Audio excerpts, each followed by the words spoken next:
engine running. Liftoff. We have a liftoff. Hello and welcome. It's Eric Erickson here. Atlanta's Evening News on WSB. The phone number is 404-872-0750, 1-800-WSB Talk. Though we have a pile of news out there, I want to start with a bunch of clips about the Democrats right now because it kind of is a bigger news story. You'll notice the media amplifying the Jeffrey Epstein story right now, even though there's nothing new to add to it. They're trying to make it all about Donald Trump, and it's largely to distract from the week the Democrats are having. I want to start first with this conversation between John King, not the insurance commissioner here in Georgia, but my friend John King on CNN, who hired me back in the day, and Phil Mattingly, CNN's congressional correspondent. Just listen to this exchange. You may have heard some laughter from the reporters when Mr. Jeffries said that, and that's because anybody with a pulse who's been paying attention over the last 2 weeks understands that it's been a difficult week for the House Democratic Caucus. And it's also why, according to one member who was in the closed-door Democratic Caucus meeting this morning, Speaker Pelosi gave what this member called the most forceful call for unity he's seen since the Democrats have been in the majority. And the reason why, obviously trying to put behind the last couple of weeks behind them, but also trying to almost wrangle in the entire caucus and the very different parts of the caucus before some very substantial issues that they're going to have to deal with. Just this week, they're dealing with their defense policy bill. Progressive Democrats are upset that it spends too much money, even though it's $20 billion less than what the administration wants, even though the administration has already threatened a veto for it. That puts them crosswise, obviously, with more moderate members. There's also the minimum wage bill. Democrats moving forward on a $15 minimum wage. Moderate members have been concerned about the impact on small business. Progressive members don't want to hear that. On top of all of it, there is the budget and spending caps deal that's been going on for a while, where all of these members are likely going to have to support the Speaker in her very kind of thorough, multi-dimensional negotiation with the administration. What this all means, and I think part of it you can attribute to just growing pains. Part of it you can contribute to new members who don't necessarily understand what other members are going through in their districts. And that, I'm told from one person in the room, was the point the Speaker was trying to make this morning. A lot of these members who have raised a lot of the concerns, including some of the tweets that have gone back and forth, come from very safe districts. Those aren't the districts that make the Democrats the majority in the House. Those aren't the districts that make the Speaker of the House. And so she basically said today, keep it all in the family. The reality is, John, if they can't kind of bring things back together right now, it's going to get more and more difficult, and it's going to undercut them in their negotiations with the administration going forward. And I think everybody's aware of that. We'll just have to see what happens going forward. Yes. Isn't it nice to have the media covering Democratic disharmony and disunity? Because they love to cover it with the Republicans. But Alexandria Ocasio-Cortez is making it very difficult for the press to be able to ignore the lack of unity among Democrats on Capitol Hill right now. She has been, this issue with tweets is Alexandria Ocasio-Cortez has been threatening through outside groups to primary certain members of Congress, including some of the New York congressional delegation. She really is the gift that just keeps on giving to Donald Trump. She and her cohorts are threatening to primary moderate Democrats who are in swing districts to bring in more progressive members. Keep in mind the polling from ABC News on Monday. The ABC News Washington Post poll shows that President Trump would beat a socialist by 6 points. It would be a 49% win for the President of the United States against a socialist. That's actually pretty striking, considering how unpopular everyone says the president is. He would beat a far-left Democrat. And now you've got Alexandria Ocasio-Cortez in the House of Representatives telling Democrats that they have to go even further left or else. She's willing to shut down operations on Capitol Hill. Well, what's not helping is some of the presidential candidates out there as well. So here's Beto O'Rourke.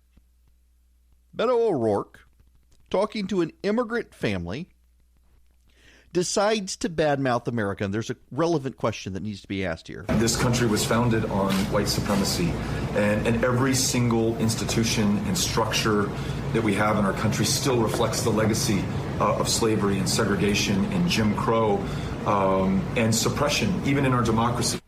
It's really striking to hear a former elected member of Congress from a very swing district in Texas say that the nation was founded on white supremacy. Now, I've got a question, and this question needs to be asked to Beto O'Rourke. Why are you not stepping aside and endorsing Kamala Harris or Cory Booker? If the nation was founded on white supremacy, and even within our democracy today, the legacy of Jim Crow and segregation and white supremacy are interwoven into our democracy, why is he a privileged Irish white guy who appropriated a Hispanic nickname to try to make himself sound like he was Latino? Why is he running? I wonder if any reporter is going to ask him that. Will any reporter ask Beto? Their darling from 2016, how the tables have turned on Beto O'Rourke. And he knows it. And so his strategy is to say more and more outrageous stuff to try to hope to get attention. The attention he's getting, though, isn't very flattering. And meanwhile, they're all piling on poor old Joe Biden. But it gets even worse for them. Robert Johnson, who has kept a very low profile over the past few years, was found by CNBC in Paris, France, near the Eiffel Tower. Okay, Robert Johnson was the founder of BET. He was a prominent supporter of Barack Obama back in the day. He was a prominent supporter of Bill Clinton. He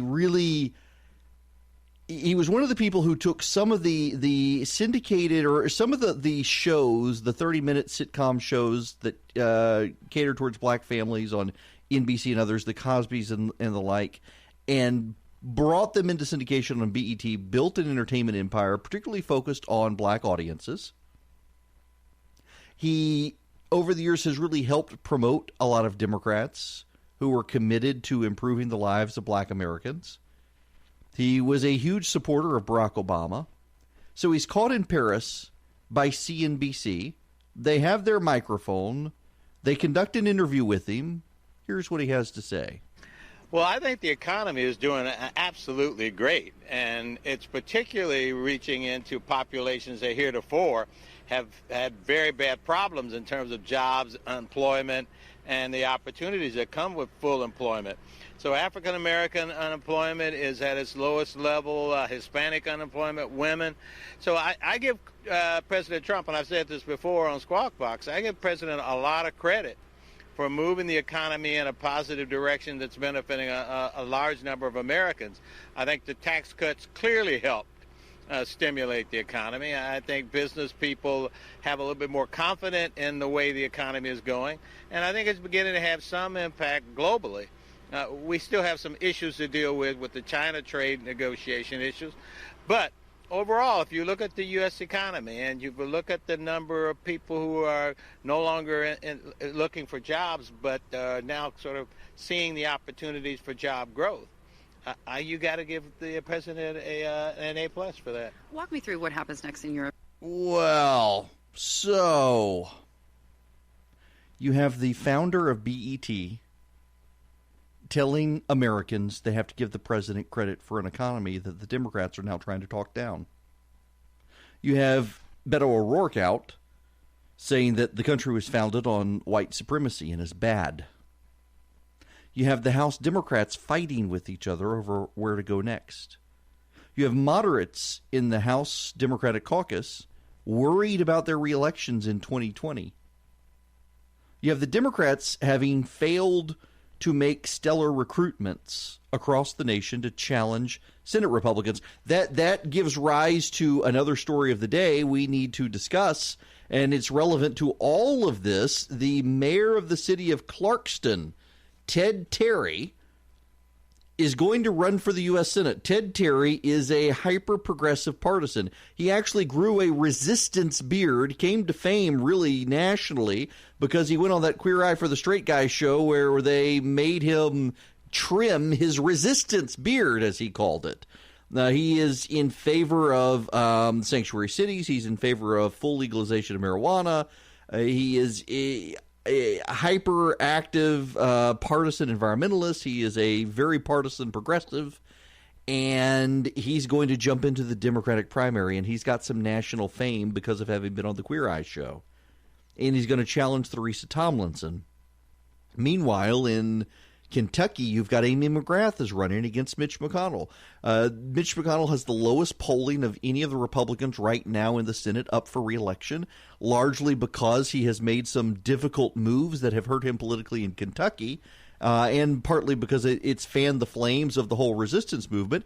And so now you've got Amy McGrath running against him, who is a super, super progressive. I want to play this video.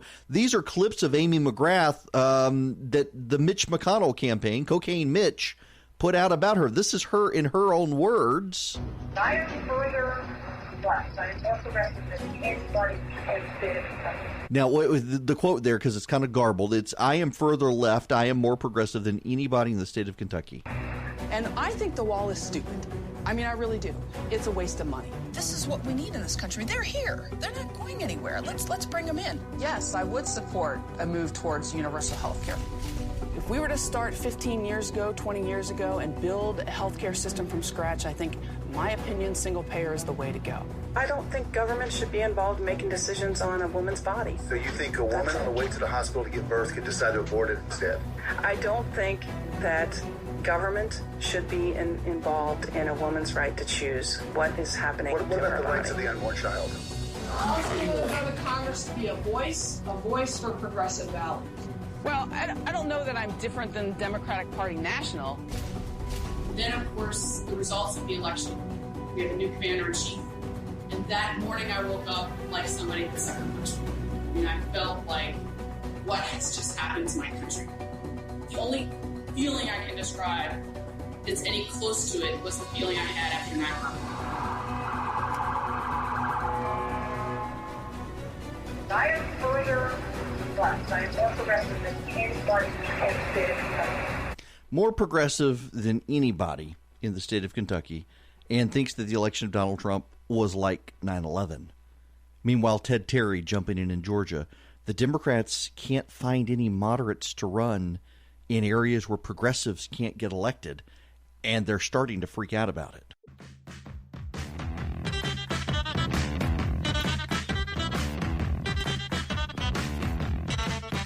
The phone number here is 404-872-0750, 1-800-WSB-TALK. Jerry in Johns Creek, welcome to the program. How are you? Good, Eric. How are you? Good. Enjoying the show once again. Thank you. Hey, real quick, with all these promises by Democrats, would it not be very easy for President Trump to jump all over this health care thing? Today the numbers came out for the Department of Health and Human Services.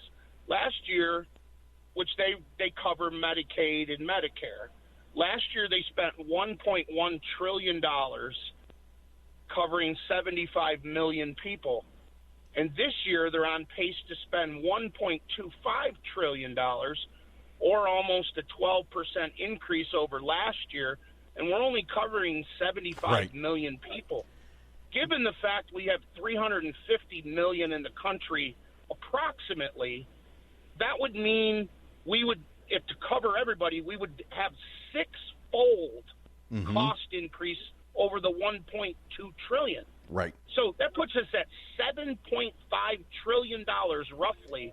With a $22 trillion national debt as well. Yeah, listen, I think what the Trump administration is doing here is they're waiting for this case in Texas. Remember, you had a court in Texas said Obamacare was now unconstitutional because the individual mandate was scrapped. It has gone before the Fifth Circuit Court of Appeals to a 3-judge panel, which held hearings yesterday on it, and 2 of the 3 judges were pretty clear. They think that because the individual mandate is gone, that Obamacare is now unconstitutional. Most people think they're still going to find a way to uphold at least part of it, but the administration doesn't want to do anything yet. They don't want to come out with plans until they know what the court is going to do. Daniel, we got less than a minute, but I wanted to squeeze you in here. I would say really quick, you know how the 3-judge panel blocked or ruled against Donald Trump that he could not block people on Twitter, but yet AOC is going around and blocking people.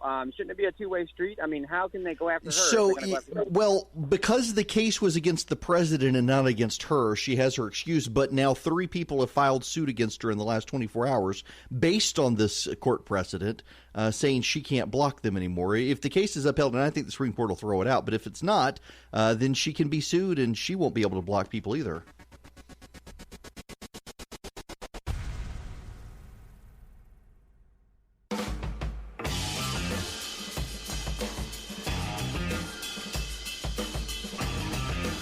I just have a question. How do you, if you're driving an armored car, how do you let that much money fly out of the back of the armored car?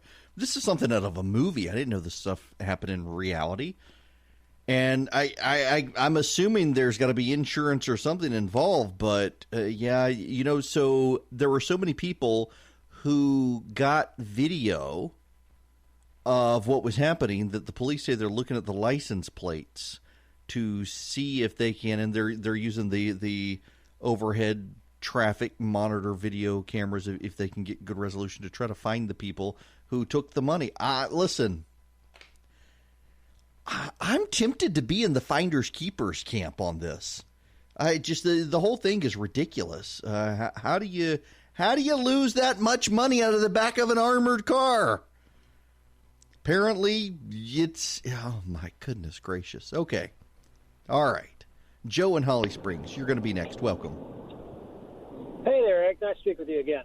You too. Hey, you mentioned good old Mitch McConnell earlier, and I'll tell you, I've never been impressed with the guy. It's not because I grew up in Indiana and we're natural rivals, but has he done anything in the last 6-8 years that maybe the average schmo didn't know about? I mean, isn't there somebody better that could be leading the Senate? I'm a long time critic of Mitch McConnell's. In fact, I'll tell you, when I was at Fox News, I endorsed Matt Bevin against him in 2014 and got pulled off the air because his wife was on the board of News Corp and complained so much to Roger Ailes that he took me off the air for bad-mouthing Mitch McConnell. Not even on Fox News. I was writing about him at the time at Red State and talking about him here on this radio program. And so his wife had me pulled from Fox News for it. I'm not a huge fan of his, but I do have to say that in the last 2 years, he has been very, very smart in how he's handled Democrats through the operations process in the Senate, and he's taken a lot of blame for things that others did not want to be blamed for. So in that sense, it's good. But at the same time, I'm not a fan of his. I've never been a fan of his, and I think he's done a real disservice to conservatives over the years, blocking a lot of legislation that could have been advanced because he was worried about sweet little Susan Collins and Lisa Murkowski and their difficult reelection processes, as opposed to going out and finding some better Republicans in those states. And not a big fan. But he's served some good purposes here in the last little while. Now, y'all, I want to play these 2 clips of soccer lady, purple-haired soccer lady, because this adds to the Democratic bad week. And I want to talk about this. So some guy, Scott Slade, yesterday on Atlanta's Morning News was talking about the income pay disparity and breaking down the numbers. And some guy got on Twitter, maybe I'm glad you corrected the fact that oh my goodness. I have never seen some dude get his panties in not so bad over something I have said on the radio as people complaining about me, pointing out how complaining and whiny the women's soccer people are. And by the way, their contract was written before they won this World Cup, and it was premised in large part on the amount of revenue being generated through sponsorships and other things. So of course they're not paid as much. You want to get paid more, go win more games, and boost your attendance at regular games. By the way, there was also involved in this contract, which people don't understand, is that they took a better guarantee of assured monthly payments over the potential for larger bonuses, but with less regular take-home pay. It's the same thing. I mean, if you're in radio or TV, it's a ratings-based business, and you get bonuses if you get to certain ratings levels in most of these industries. And you're given the choice. Do you want to make a little less salary, but if you hit the numbers we want you to hit, you get a huge bonus? or you want to have more monthly take-home pay, but understand that you're not going to get a big bonus if you do well. And they wanted the more regular take-home pay. Well, you know what? Their bonuses aren't as big. And their contract was structured at a time that the men's revenue was doing much better. And by the way, the women's revenue is doing well now, but it's still guaranteed it's going to keep going. The men still bring in more sponsorship money. But this woman, she went on Anderson Cooper's show. And, I mean, are there other members on the team? Because she's made this all about herself, completely overshadowed her teammates, some of whom actually disagree with her. But she's making it all about herself, and she's making it so partisan. She's doing it in such a way it's going to wind up hurting women's soccer even more than it already has, because she's going to turn it into a partisan affair that the men's soccer players are smart enough not to do. Let's begin with this clip again. This is Megan, what's her name, from the soccer team on with Anderson Cooper. To constantly look within and challenge ourselves to be better so everyone else can be better around us. Do you, I know you've been invited by, I think, Congresswoman Alexandria Ocasio-Cortez, I think Nancy Pelosi. Shout out AOC. So does that mean, is that an invitation you're taking up? Nancy Pelosi has said, you'd be welcome to a bipartisan congressional thing. Do you plan on going to Washington in one way or another? Yes, definitely. And I think even just in the conversations with the teammates that I've had, I think everyone is interested in going to Washington. I think we've always been interested in going to Washington. This is such a special moment for us, and to be able to, sort of leverage this movement and talk about the things that we want to talk about, and to celebrate like this with the leaders of our country is an incredible moment. So yes to AOC, yes to Nancy Pelosi, yes to the bipartisan Congress, yes to Chuck Schumer, yes to anyone else that wants to invite us and have a real substantive conversation, and that believe in the same things that we believe in. By the way, and that believe in the same things that we believe in. Before you came out on it, you probably didn't hear Bernie Sanders said that you should get equal pay. Oh, yeah. Bernie Sanders now wants to jump on the bandwagon. Bill de Blasio, the mayor of New York today, said that if he's president, they will get equal pay. How do you do this with a private contract? But did you hear what she said there? She wants to give a shout out to Alexandria Ocasio-Cortez, and she wants to meet with people who agree with what they believe in. This comes after saying she will not meet with the President of the United States, that he's divisive. He's mean, he's divisive. We're not going to meet with him. We only want to meet with people who agree with us. By making this partisan, by the way, by complaining incessantly about how unfair it all is. Good Lord. I mean, it's like having a permanent backseat driver complaining about everything you're doing in the car. I mean, the women's soccer cannot win and be happy about it. They've got to win and complain. We don't get paid enough. This is unfair. We're bitter and angry. Just come on. You just won. Let the partisanship go. The president's not making any of this political. It's the soccer team making it political. I couldn't care less about women's soccer. It's not even the same game as men's soccer, and yet they want to be treated as equally and paid just like the men's soccer. No, this team got beat by under 15-year-old boys in Dallas, Texas. It's not the same thing. And if they're going to make it all partisan and take a side and say we're not going to meet with people who don't believe what we believe and who disagree with us, well, I got no time for them.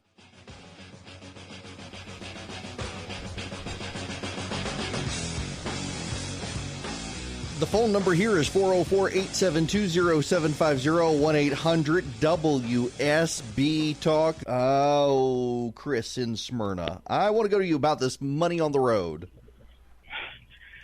Well, how you doing today? I'm good. How are you?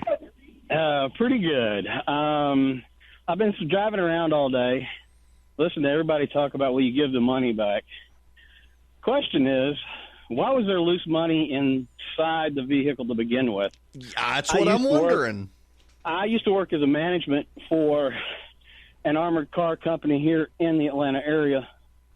At no time should there ever be loose cash in that vehicle, especially not anything in the range of $175,000. Right. Yeah. Kind of makes you wonder. My question is, I can already tell you there's an investigation into whoever was driving that vehicle and whoever was in the back of it. Yeah, I'm assuming people are going to lose their jobs over this. Oh, big time. And it's not just going to stop there. It's I'm sure a couple people in upper management or above them are going to lose their jobs as well. Yeah. Yep. But honestly, even looking at it from a management point of view, I wouldn't be pushing anybody to give the money back. Yeah. My people screwed up. I'm going to have to suck this up. Yeah, well, and a lot of people were out there sucking up money. Chris, thanks very much for the call. Yeah, I take your position there. I mean, I think finders keepers, losers weepers is kind of settled doctrine on something like this. David in Fayetteville, welcome. Hey, Eric, how's it going? Good. How are you? Hey, I'm good. I would be in the finders keepers realm, but I don't think this was an accident. I think it was a heist. Oh, you think so? The driver and the crew got together and said, "Hey, there's $175,000 on here. We'll go stash $100,000. We'll dump the other 75 out the back, and nobody will know any difference." Oh, I like the way your mind works. This is something out of a book. Conspiracy theory. So they go take some of the money, and then they open the door and on 285 have cash flying out the back. People grab a couple $1,000s worth of cash, and there was supposed to be 175, and they say, "I guess they got 175,000." I see the way your mind works on this. Yep, that's what I'm thinking. That's pretty sneaky, David. I never want you driving an armored car for me. All right, this is true. I appreciate it very Thanks much. Yep. 404-872-0750-1-800-WSB Talk. We got to move on when we come back. We got the Democrats beginning the attack on Joe Biden over doing what? Retiring from public service and getting rich off speaking fees. They were okay with Hillary Clinton doing that.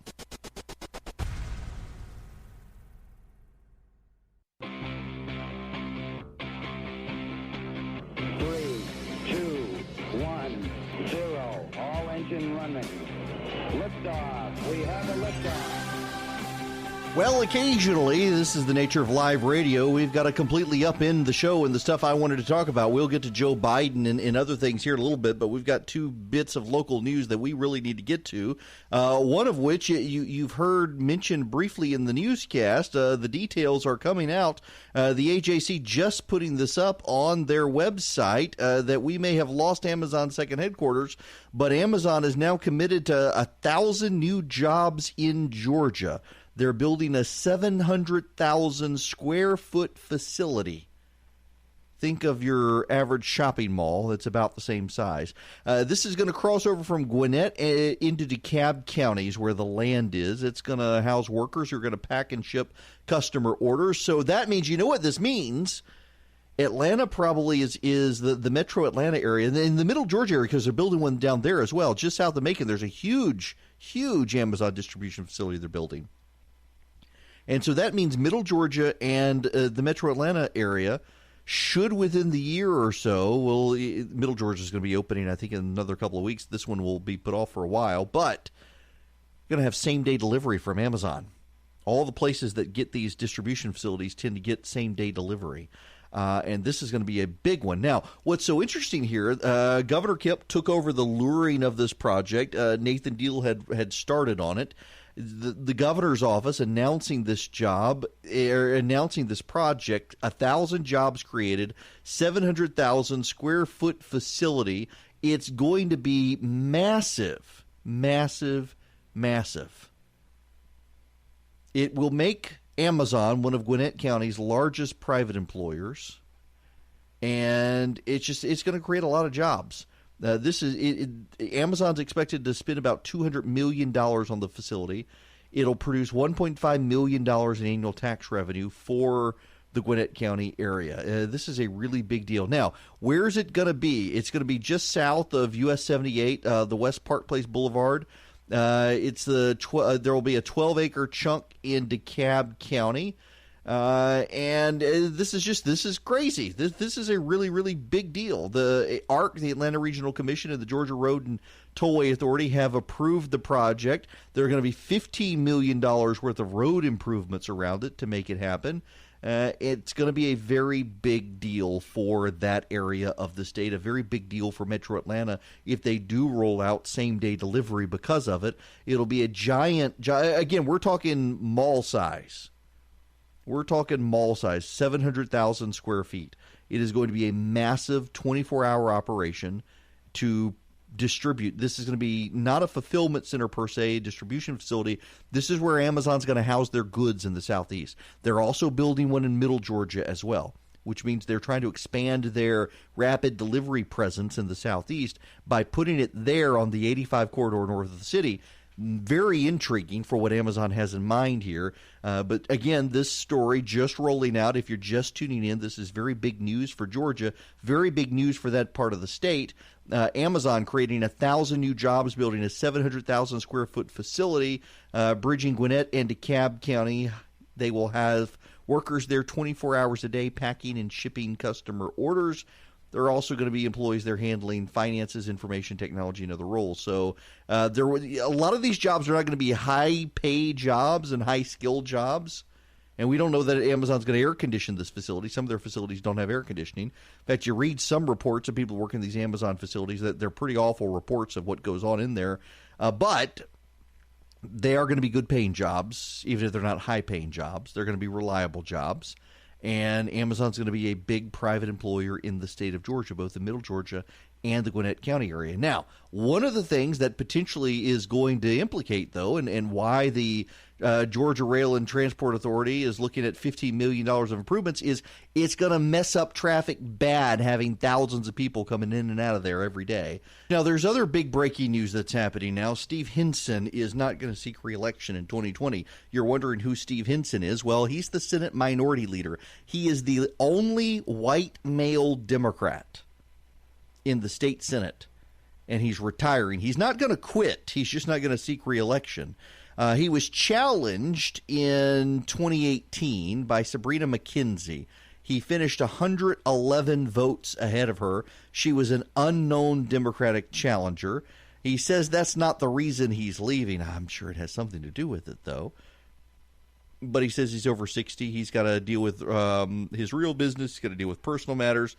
And he wants to try to help the Democrats pick up seats next year without having to worry about himself. So now his district includes Stone Mountain and Clarkston and DeKalb County and stretches into Gwinnett County. It is a very big deal. He leads 20 Democrats in the state Senate. Majority of his caucus are now women, which is a big Democratic shift. The other men in the Senate caucus are black men. He's the only white guy in the Democratic caucus. He's been there since 1991. Then he ran for state labor commissioner and lost to Michael Thurman, and then got back into the state Senate. This is a big shakeup in state Democratic politics for Steve Hinson to be leaving as the state Senate leader. But you can be sure that he was going to be challenged and possibly beaten in 2020 in a Democratic primary, having only come 111 votes ahead of his primary challenger. This is actually a very interesting shakeup of the Senate Democratic Caucus. I bet Jen Jordan's going to want to be the Senate Minority Leader, and you can bet the Atlanta media is going to fall all over themselves to help her. Of course, she is the media darling these days. Every time she opens her mouth, you can positively watch the flushing of faces within the Atlanta media. It's really kind of embarrassing to watch. She can do very much like they treated Stacey Abrams. She can do no wrong. Although I would say that in the Atlanta press corps, Stacey Abrams got more critical treatment than Jen Jordan does. I wonder why that is. Well, wonder why Abrams doesn't get nearly the flattering coverage that, and I think objectively so. I'm not trying to be flippant here. I do actually think this is true. Abrams has gotten far more critical coverage than Jen Jordan, not just because she was on the stage longer and ran for governor. She's just she never gelled as well with the Atlanta media, although they loved her more than Brian Kemp. But man, Jen Jordan can do no wrong as far as people in the Atlanta media are concerned. It's always fascinating to watch. All right, I was going to make this point, but man, JR and Norcross, I'm going to let you make this point.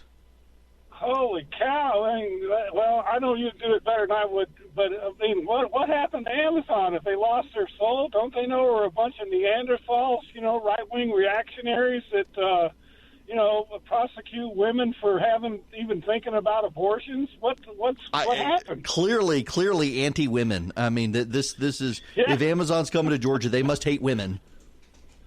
I guess, huh? Yes. Nobody better tell Alyssa Milano. She might just lose it.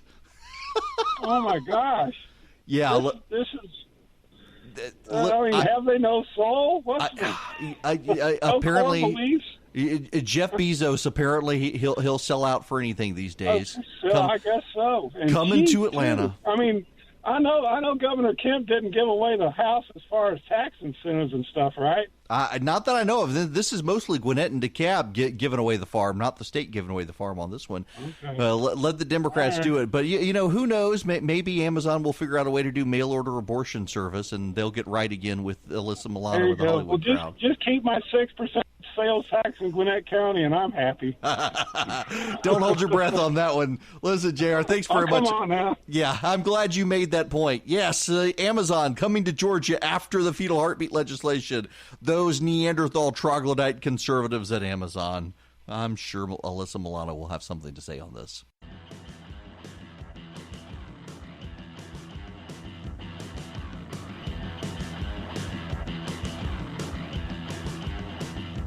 Hello there. It is Eric Erickson. The phone number here is 404-872-0750 or 1-800-WSB-TALK. Let's see. I want to go to Jeff in Atlanta. Welcome. Hey, Jeff. I hear you, Jeff. It sounds like. But I don't hear Jeff. He's disappeared. Uh-oh. All right. Well, we'll have to come back to phone calls after this break. And, real quick, I want to play this. I've been teasing it. Listen to this. This is MSNBC on Joe Biden. Well, now I got to repackage the audio here, don't I? Technical difficulties this afternoon. Here we go. Because he's now a member of the Millionaires Club, since those new financial disclosures show that he made almost $16 million after leaving the White House. And look, nobody is begrudging Joe Biden for his success, but how does he juggle that while still positioning himself as the guy who can relate to middle-class working voters? Do you know Joe Biden was the poorest member of Congress for decades? Decades, Joe Biden he never cashed in. His wife did not cash in. His kids did not go be big lobbyists, not until later in life. They are now. But Biden and his wife refused to cash in. And now that he's retired, he's out of government service. He's been making $16 million in speeches. And now they're out to get him. How can he relate to the little guy that he's been his entire life? This is incredible class warfare on MSNBC, and the Democrats eating Biden alive for daring to retire and make some money finally, as opposed to Bernie Sanders, who's a millionaire from his time in Congress.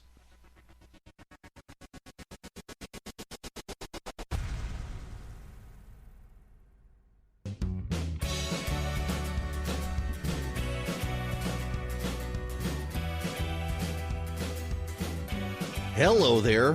The phone number here, 404-872-0750, 1-800-WSB-TALK. Let me go to here. I want to go to Barbara in Canton before I talk about Acosta. Welcome, Barbara. How are you? I'm doing great. How are you this evening? I'm good. Good. My question is, and I've called into Pete Spriggs. He's the program director. Uh-huh. And left messages before. Because if you pull up StaceyAbrams.com, under her name it says governor. Uh-huh. Does not say for governor. Does not say running for governor. Doesn't say maybe governor in 2025, whatever. It says governor. Oh, I see. That was actually her campaign sign, that logo. She also used that in her campaign sign. Oh, yeah, but this is a site that's been updated. If you scroll down. Oh, I see. A speech Yep. she gave. Yeah. So this is an updated site. Right. I totally get what you're saying. Yeah, she's never changed the logo. I mean, she is continuing. She's planning her 2022 run. Here's part of the problem. This is what makes it interesting for Democrats in Georgia is so she's not going to run for president. Abrams isn't. She's flirted with these things. She's going to stay out there and she's going to do her best to rally people. And then she's going to try to claim in 2022 that it's her turn again. And she's relying on the media to help her. But the media likes a few other people, including Jen Jordan, more than they like Stacey Abrams. And a lot of the Democrats in the background, remember, they never really cared for Stacey. And she fought them, and she won. And I got to tell you, I've interviewed a ton of candidates over the years. I really have. And she was one of the best interviews I've done. And we didn't agree on really anything. But she was a great interview. You should not underestimate Stacey Abrams. And I said that before the election after I interviewed her. I said she's a good interview. I like politicians on either side of the aisle who are enough at ease about themselves they can make jokes about themselves. And the reason is because I have spent now, 20 years in politics. And it is amazing how few politicians are willing to joke about themselves. And that's a tell. Those who aren't willing to joke about themselves, who can't just be relaxed and in their own skin, tend to be the ones who they're not good on the campaign trail ultimately. They're not good people and often they get elected. And everyone who runs for office in any way is slightly idiosyncratic, myself included. I ran for office and got elected. But those who have enough self-deprecating humor are the more grounded of the politicians. And it doesn't matter either side of the aisle. I can find a way to relate to them. And Stacey Abrams, for all of her dogmatism and far-left progressivism that I vehemently disagree with, and really it actually does make me mad the way she has portrayed herself after the election, casting aspersions on people and trying to stoke racial discord in the state just for her benefit. You can't underestimate her because she's a politician who's able to be self-deprecating, and that means she is a politician who tends to have her head on straight as opposed to some of these others. And there's a real anti-Stacey Abrams establishment within the Democratic Party in Georgia you would not know exists because they're disciplined enough to keep quiet about it. But it's there, and it's growing. And I don't know that she's a shoo-in in 2022 for the Democratic nomination. But yeah, this site, the Stacey Abrams site, you go to it says Stacey Abrams governor. That's her campaign logo. She's just never updated her campaign logo. It's clear to me she's going to run again in 2022 against Brian Kemp. Now, Greg in Stone Mountain, how are you? I'm good. How are you, Eric? Good. So I live in the neighborhood right behind on West Park Place. Mm-hmm. Totally disgusted by Amazon and what they're doing. First of all, the land that they cleared out and the displacement of all the animals around there. I have a little bit of chunk of forest behind me, and I've got a lot more deer activity and whatnot. And, of course, I've seen a lot of dead deer, so that frustrates me. I'm not some environmentalist wacko or anything, but not happy with that. But I actually met a guy because of the industry that I work in that is involved in this project. Mm-hmm. And the whole thing of them having going to bring 1,800 jobs or somewhat is not true. He says it only ends up being 100 or so jobs in the factory there. Everything is basically going to be automated. And this whole deal went down when Amazon was hunting for a headquarters, and when certain states didn't get the H2 project, they said, well, for tax incentives, we'll build these distribution centers here and whatnot. So the only people getting rich and making money is obviously Amazon and the politicians in Gwinnett and DeKalb County. Well, and just for perspective, these are not going to be the high-paying jobs either, those that are there, because they are mostly going to be distribution warehouses. Now, tell me again, it's what is the location? I'm trying to pull it up on the map as well. I know it's north of Highway 78 and west whatchamadigi? West Park Base. Yeah. Road, literally, Eric, no joke. I'm about to pass it right now. Okay, yeah, okay. So just so people know where this is, it is on the backside of Stone Mountain.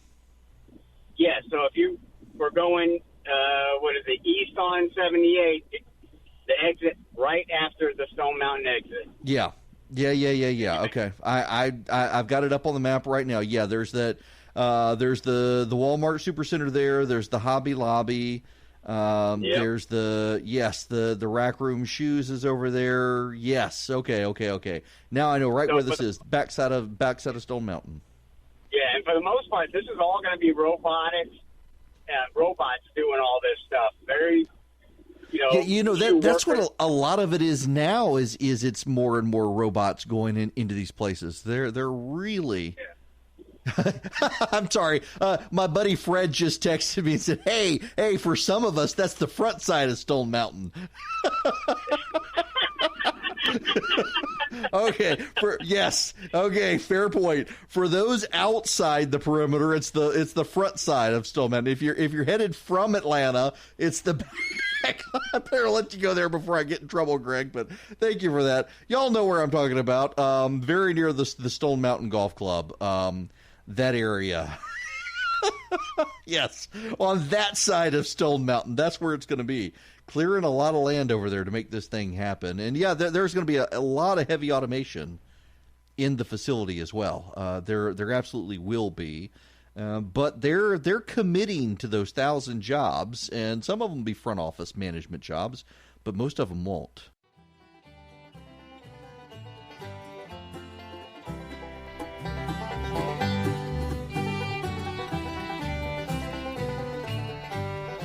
I've got to remember to have my friend Ryan on at some point to talk about climate change and whatnot. He is a PhD meteorologist, research fellow. The guy's just brilliant, absolutely brilliant, and he's made his profession in meteorology. And this exchange he had with a left-wing hack reporter blew up today. She's running a story that this hurricane developing in the Gulf of Mexico is proof of climate change, and he says, no, it's not.